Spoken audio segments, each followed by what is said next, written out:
Listen. Do you hear it? That is not thunder. It is the hoofbeats of the apocalypse. Western texts often call them barbarians. For centuries, historians have painted pictures of a chaotic mob, screaming and looting without organization. That is an arrogant lie. These men were not a mob. They were engineers of death. They were born in the saddle, drank horse blood to survive, and moved faster than the news of their enemies' defeat.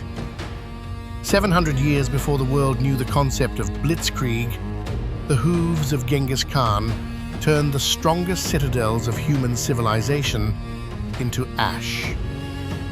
This is not a story of mindless brutality.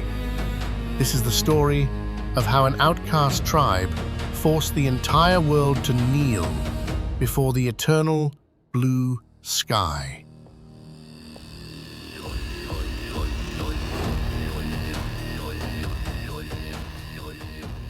To understand the monster about to swallow the world, first you must understand the cage that created it. That is the Eurasian steppe, a wild strip of grassland stretching over 8,000 kilometers from Hungary in the west to the Chinese border in the east. This is not land for farming. This is a purgatory. Here, temperature is a silent killer. In winter, it drops to -40 degrees, cold enough to freeze blood in the veins. In summer, it shoots up to +40 degrees. This extreme temperature variance, combined with less than 300 millimeters of rainfall per year, created a brutal law of survival. Only the toughest have the right to exist. The Mongols were not the first. 1,000 years before them, the Xiongnu had sown terror for the Han dynasties. But the history of the steppe is a history of cycles of violence. Tribes rise, conquer, and dissolve into nothingness. Before the 13th century, Mongolia was not a nation. It was a battlefield. They were scattered tribes, Naimans, Merkits, Tatars, killing each other over a stolen horse or a kidnapped wife. They lived in the shadow of chaos, viewed by the civilized powers of the south as mere pawns on a political chessboard. But that chaos ended in the spring of 1206, at the headwaters of the sacred Onon River. A great assembly, called a Kurultai, was convened. Here, the leaders of the most hostile tribes did the unthinkable. They all knelt before one man. His name was Temujin, a man who was once a slave, who once wore a wooden collar, who had to eat tree roots and field mice to survive. But on that day, the name Temujin died. He was proclaimed Genghis Khan, universal ruler. That was not just a title, it was a death sentence for the old order. Under the witness of the eternal blue sky, he turned a chaotic mob into a unified blade, ready to be pressed against the throat of the civilized world.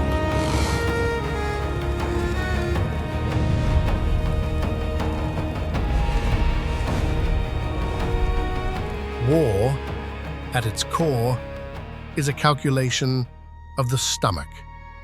An average European army of that era moved at the speed of a snail, only about 15 miles a day, tethered by massive supply wagons.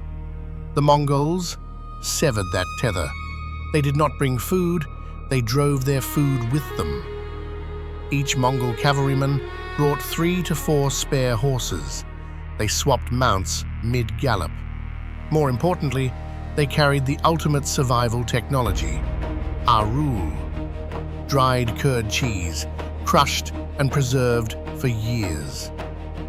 And when the water ran dry and the rations were gone, they would slit a small vein on their war horse's neck, drink the hot blood of their own mount to survive, and keep marching. No fire, no stopping. They could march 100 miles a day for weeks on end. But muscle speed is meaningless without information speed. Genghis Khan built the YAM system, humanity's first global communication network. Every 25 miles, there was a relay station with fresh horses waiting. A messenger bearing the Pisa tablet could cover 200 miles a day. News from the Russian border to the capital Karakorum took only days, while their enemies took months. The Mongols always knew their opponent's move before the order was even issued. Their weapon was not the sword, it was a masterpiece of mechanical engineering. The Mongol composite bow. Constructed from horn, wood, and sinew using a secret adhesive, this bow was a massive energy-storing spring. Look at the numbers. The famous English longbow had a draw weight of about 100 to 120 pounds.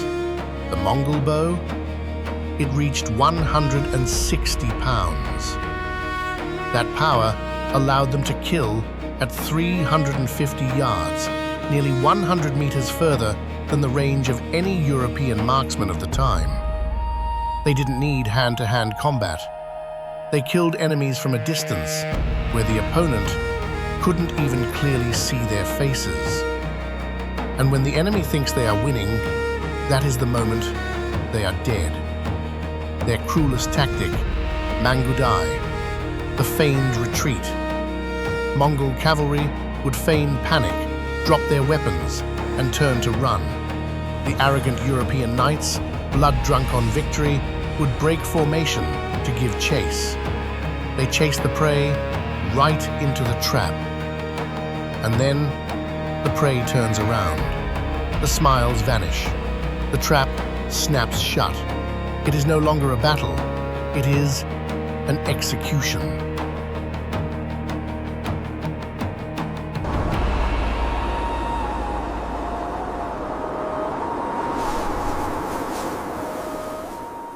How do you rule a territory twice the size of the Roman Empire, stretching from the Pacific to the Mediterranean? The answer lies not in the sword, but in a code of steel, the great law of Yasa. Before Yasa, the steppe was where the strong preyed on the weak. After Yasa, it became the safest place on earth. History records a proud declaration. Under the Khan's reign, a virgin carrying a sack of gold could walk from one end of the empire to the other without fear of molestation or theft.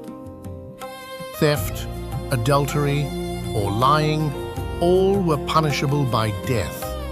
Obedience was absolute, no exceptions for royalty. While Europe was rotting away in feudalism, where your fate was decided by the noble blood flowing in your veins, the Mongols executed an ideological revolution, meritocracy.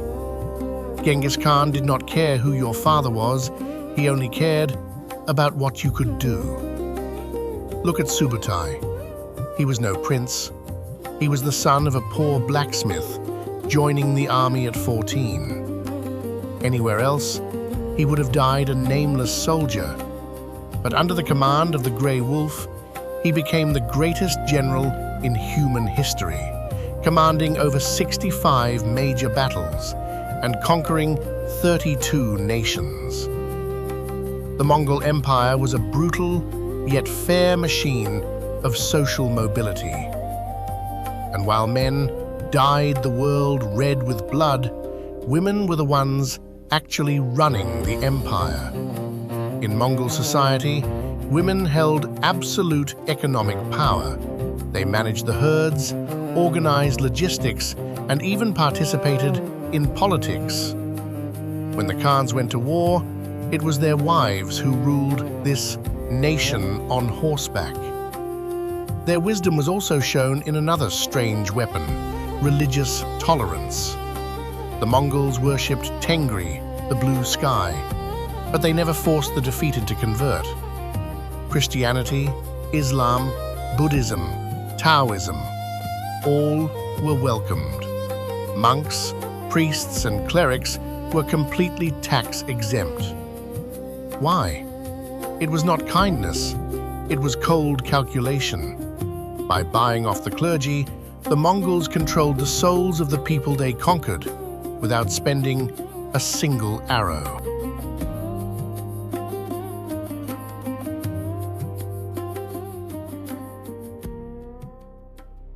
The Khwarazmian Empire Was once the jewel of the Islamic world, wealthy, arrogant, and mighty.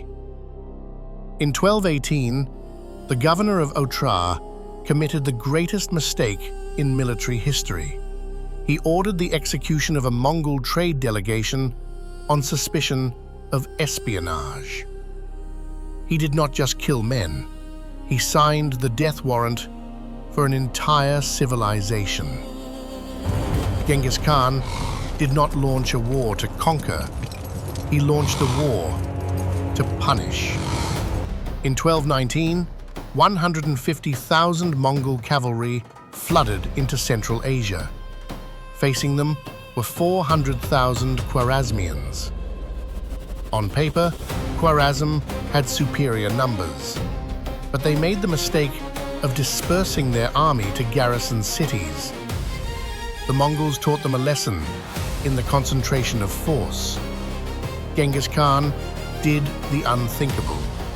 He led a column across the Kizilkum Desert, considered impenetrable, to strike the enemy from behind. Bukhara fell, Samarkand fell, and Otrar? The arrogant governor was captured alive. Legend has it, the Mongols melted down silver and poured it into his eyes and ears. You desired wealth? Now you have it.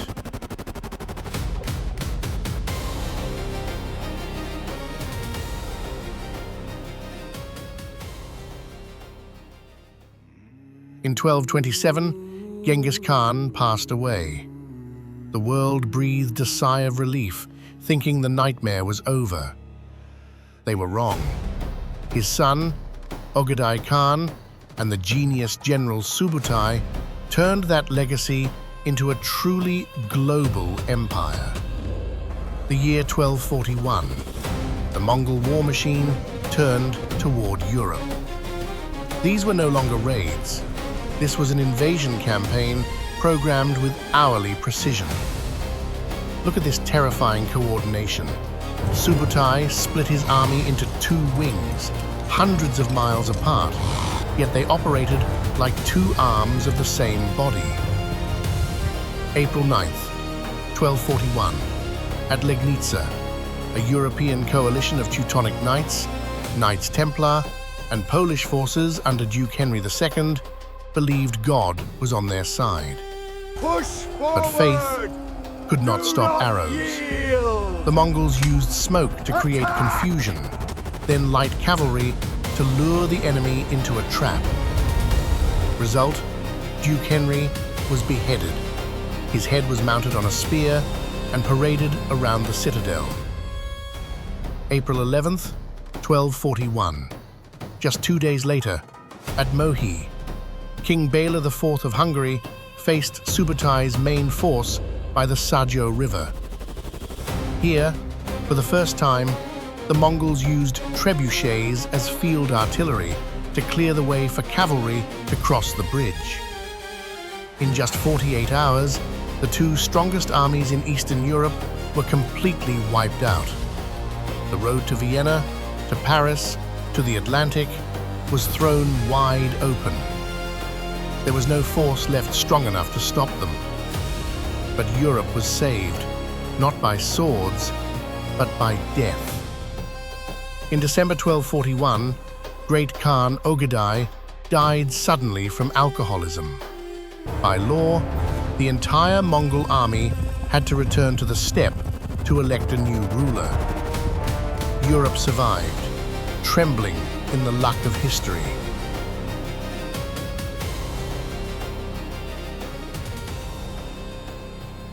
The empire continued to expand. In 1258, Hulagu, Genghis Khan's grandson, razed Baghdad. The Tigris River ran black with the ink of thrown books and red with the blood of 800,000 slaughtered people. They seemed invincible until September 3rd, 1260. At Ain Jalut, in modern-day Galilee, the Mongols faced the Mamluk Sultanate of Egypt. This time, history flipped. The Mamluk generals, Kutuz and Baibars, were originally from the Kipchak steppe, sold by Mongols as slaves. They understood how the Mongols fought.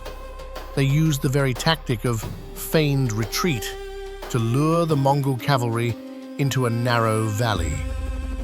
The Mongol commander, Kitbuka, was beheaded.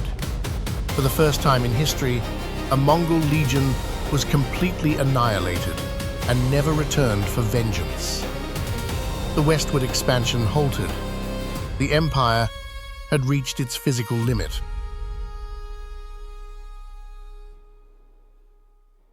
The Mongols have a proverb: when the children of the wolf tear each other apart, the pack dies.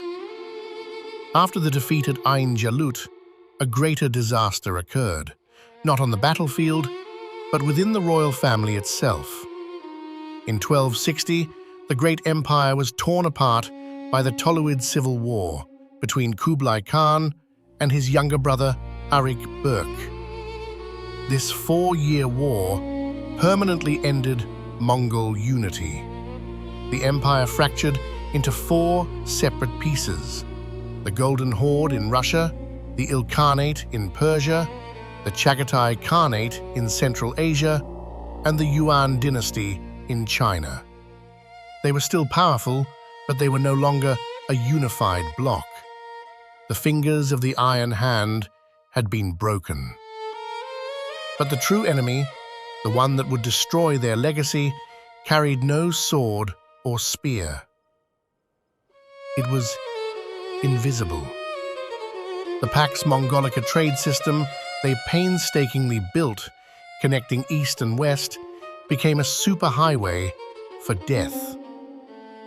In 1346, at the city of Kaffa on the Black Sea coast, Mongol forces of the Golden Horde committed the first act of biological warfare in history.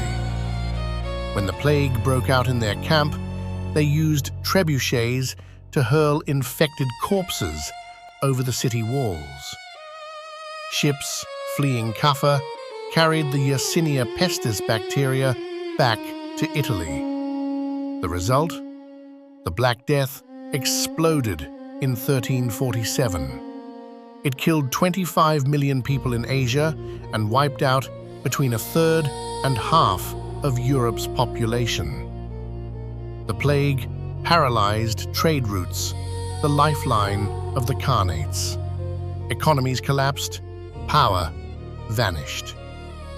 The official end came in 1368, in China, the heart of the Eastern Empire. Zhu Yuanzhang, a poor peasant, led the Ming uprising to drive the Mongols out of Beijing.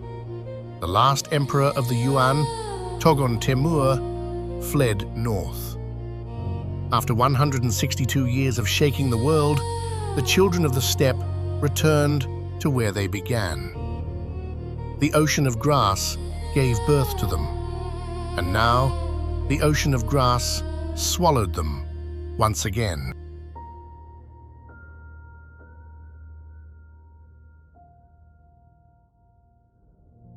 The Mongol Empire vanished into dust over 600 years ago. But if you look closely, they are still here, right in our own flesh and blood. Modern genetic studies indicate that about 0.5% of the male population worldwide, equivalent to 16 million men, carry the Y chromosome of Genghis Khan's lineage. He may be dead, but his blood is still conquering the world, silently. And look at the world map. Modern Russia was forged from the need for unity against the Tatar yoke. Modern China inherited the vast borders drawn by the Yuan dynasty. These nations are the unwanted children of that ancient storm. This is history's final and most bitter lesson.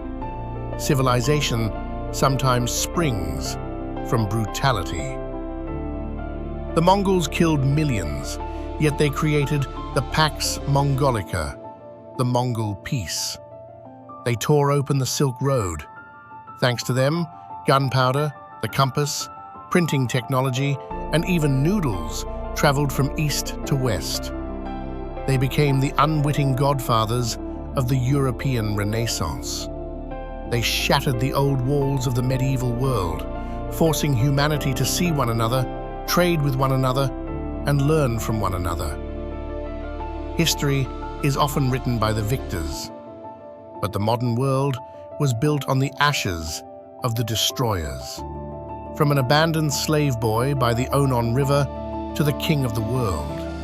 The story of Genghis Khan is the most brutal testament to the power of human will. The eternal blue sky remains, looking down upon us, but the riders are long gone.